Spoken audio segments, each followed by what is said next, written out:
As you read each of these passages, I'm going to make a small commentary to them. Okay. By my life, O friend, wert thou to taste of these fruits from the green garden, of these blossoms which grow in the lands of knowledge, beside the orient lights of the essence, in the mirrors of names and attributes, yearning would seize the reins of patience, and reserve from out thy hand, and make thy soul to shake with the flashing light, and draw thee from the earthly homeland to the first heavenly abode in the center of realities, and lift thee to a plane wherein thou wouldst soar in the air, even as thou walkest among the earth, and move over the water as thou runnest on the land. Now, what really kind of grabbed my attention, I knew that I had a lot of knowledge. I was now, 40 years old. And I found that I was yearning. I was yearning for where's the power lie? Where does the cutting edge lie? Because I knew that the way we were living, now at this time I was living good. I lived in a place called Coeur d'Alene, Idaho. I had a wonderful Baha'i community. I owned a business in town. I was a designer, traveling around. I was also living with my wife and 5 children in a wonderful way of life. My economics were taken care of. I had, of course, this beautiful family. And yet I knew this is not what the Baha'i faith is about, just the good life. I knew that there's something more that I'm not getting. And all I can say is that I got glimpses of it, like a flashing light. And I wanted more. I wanted to take flight.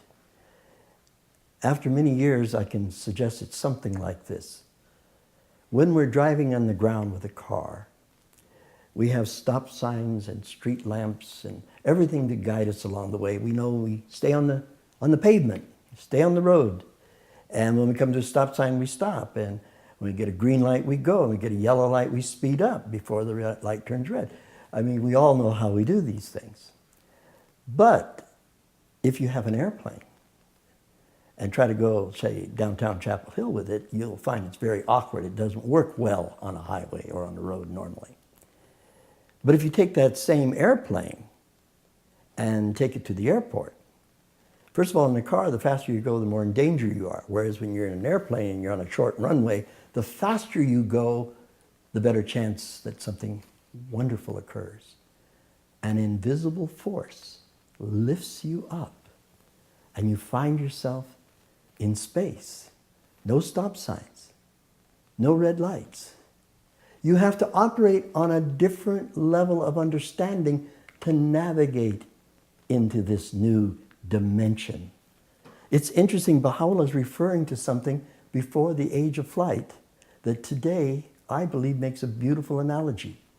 We've got to learn how to take flight, and I would like to remind us of a passage in Tablet of the Holy Mariner.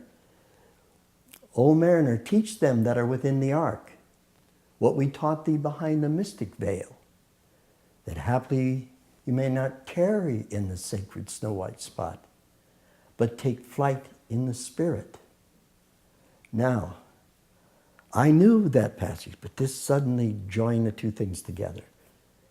And I realized that the sacred snow-white spot was recognizing the manifestation of God, being obedient, being a good member of the community, learning the basics and solid things of life, but that's not where it can stop.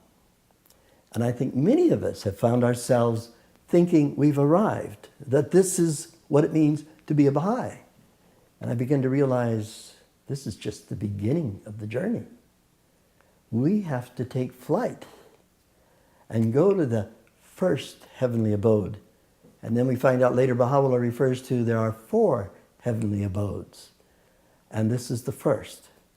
Some people arrive there and think it's the end of the journey. No, it's a wondrous journey through 4 heavenly abodes. I won't go much farther because this will be clarified as we go along.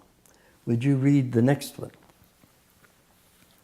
The principles, administration, and fundamentals of the faith, all religions, are well known, but the friends, or believers, need greatly to study the more profound works, which would give them spiritual maturity to a greater degree, unifying their community life, and enable them to better exemplify the Baha'i way of living. Now, when I read this, it kind of shocked me. But I began to connect again that the snow white spot was these basic principles, administration, fundamentals of the faith. But taking flight into the spiritual required us to go into the more profound works, which would give us spiritual maturity. And we all know we need to have a more unified community life. Apparently this would help us to be more unified. And most of all, that we could actually live the life that God wishes us to live as an example to the world of what a Baha'i life really is. And this was written in 1938. I think that here in 2008, this is still true. We are needing this understanding today. So we'll move on to another quote.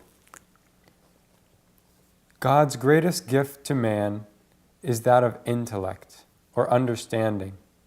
The understanding is the power by which man acquires his knowledge of the several kingdoms of creation and of various stages of existence, as well as of much which is invisible. Possessing this gift, he is in himself the sum of earlier creations. He is able to get into touch with those kingdoms, and by this gift he can frequently, through scientific knowledge, reach out with prophetic vision. Now, this is a very profound passage, but basically he's speaking of things like there are many kingdoms, and that we can get in touch with the very stages of existence, as well as much which is invisible. And we know that spiritual realities and the heavenly realms are invisible. And we need to get in touch with these realities. And with this awareness and understanding, it's saying here we can begin to view and see the future and what's coming, and shall we say, be ahead of the game instead of continuously behind the scene. The next one, please. The pursuit of knowledge, in addition to ascertaining facts, requires categorization, correlation, and deduction. It is a process that is influenced culturally by the researcher's understanding of the world. The Baha'i revelation presents a new and challenging situation by its principles of the unfettered search for truth and the harmony of religion and science. This was written by Ian Semple, who was a member of the Universal House of Justice, and I thought it was very profound in the sense that he's saying that we do have to categorize things. We have to find ways of harmonizing the themes. We have to correlate various aspects of the writings, and we have to come to some deductions, some conclusions, without getting carried away and thinking that means we have some authority.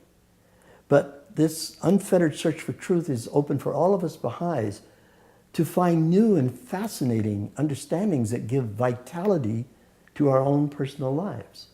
I have found that certain passages at certain times, when I'm just at a certain point, are there and they just like come alive for me and give me a guidance